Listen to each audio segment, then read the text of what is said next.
It's a Mediterranean country whose rich history and stark beauty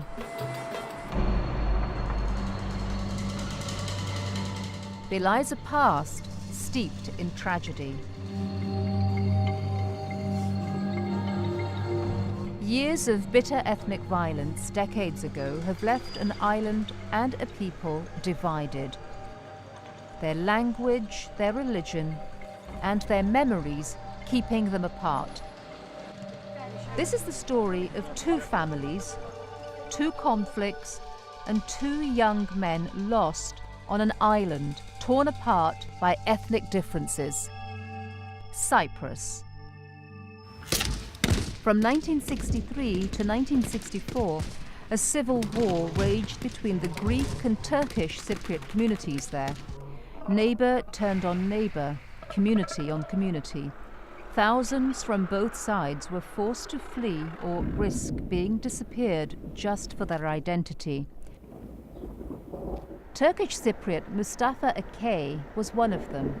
His son, Mesmut, was just a baby when his father disappeared. What my mother went through is beyond explanation. She waited for such a long time with the hope that he would return. On the 29th of April 1964, Mustafa left his home for a shopping trip to the Cyprus capital Nicosia. He never came home, and for the next 45 years his family desperately awaited news. We searched for him endlessly, but were never able to find him. I was left alone with 5 kids. I lost everything. His wife, Ayşe Sultan, whom he married when they were just 15 and 16, waited anxiously for news. At that time, we hoped that he was held prisoner, but we lost hope as the years passed by. There was hearsay that the missing and prisoners of war had been found and were still alive. So like everybody, we built up our expectations that he could reappear too. They still had no news when 10 years later, in 1974, violence erupted again.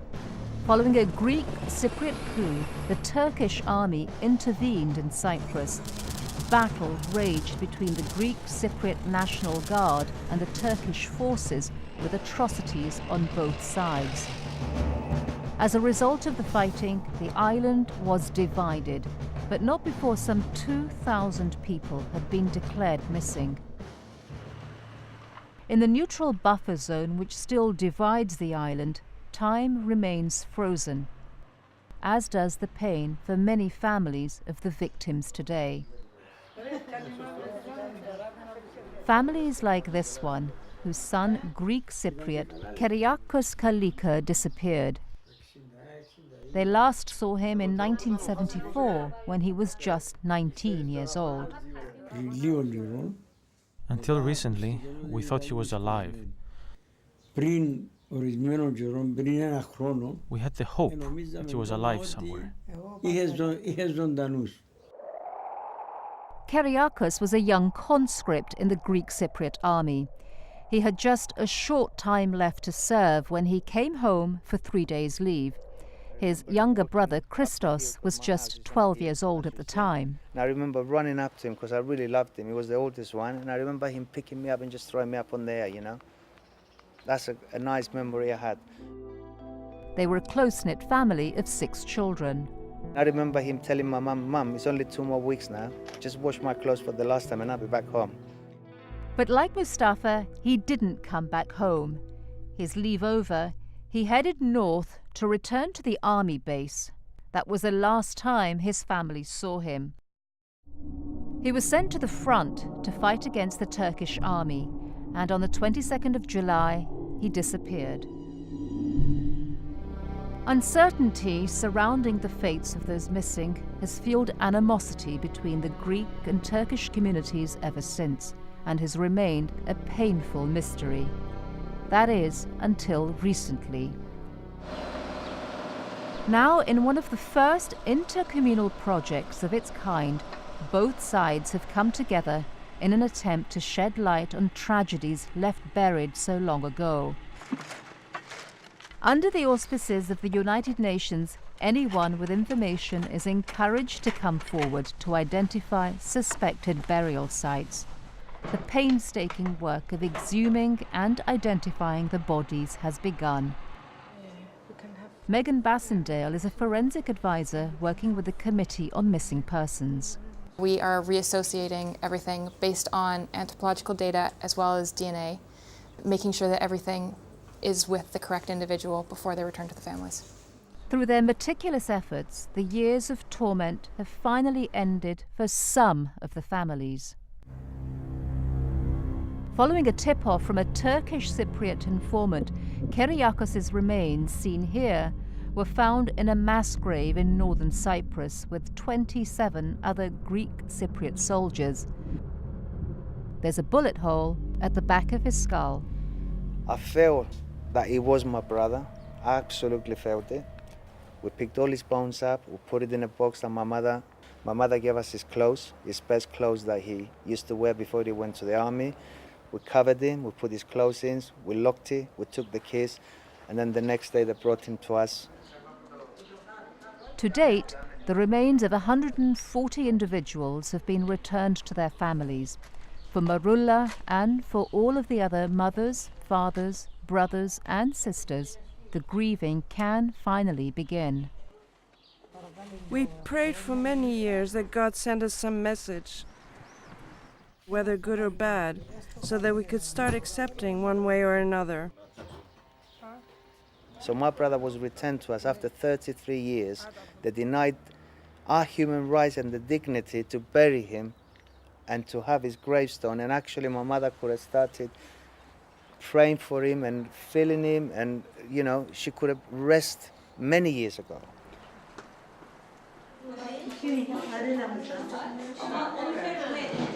Meanwhile, the family of Turkish Cypriot Mustafa Akay believed he had been killed where he disappeared on the Turkish side, but the whereabouts of his body remained unknown.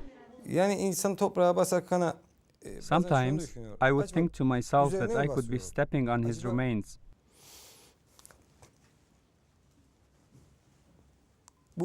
I would wonder if he was under the ground I was walking on.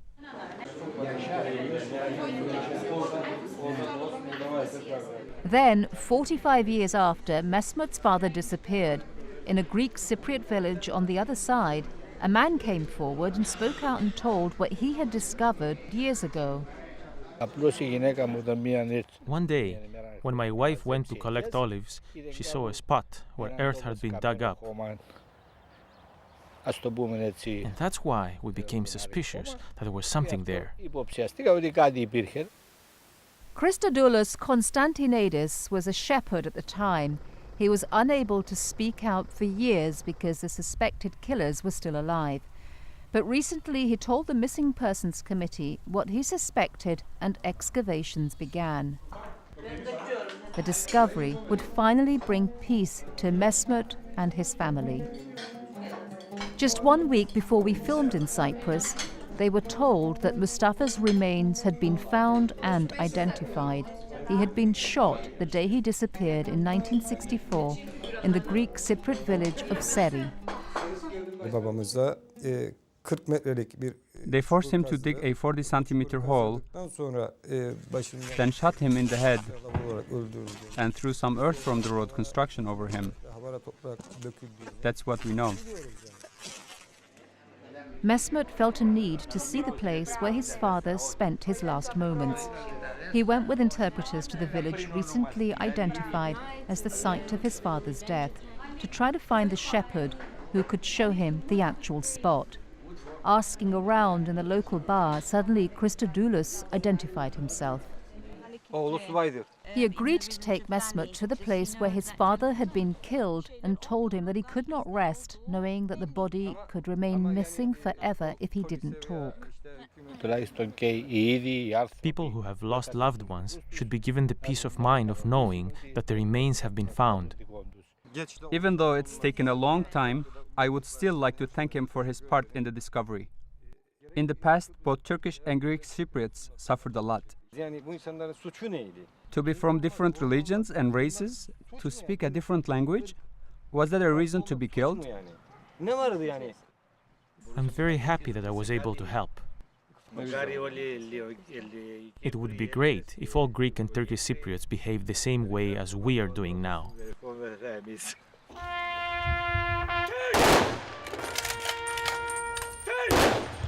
The families of Mustafa and Kyriakos are now able to give their loved ones proper burials.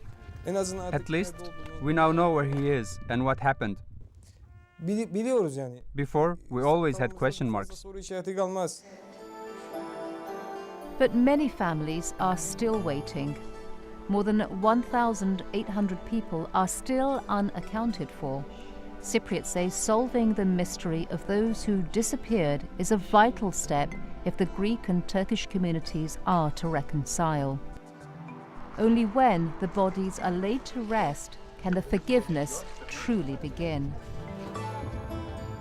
If people mean well and can transcend their language, ethnic and religious differences and see each other as human beings, why shouldn't there be reconciliation?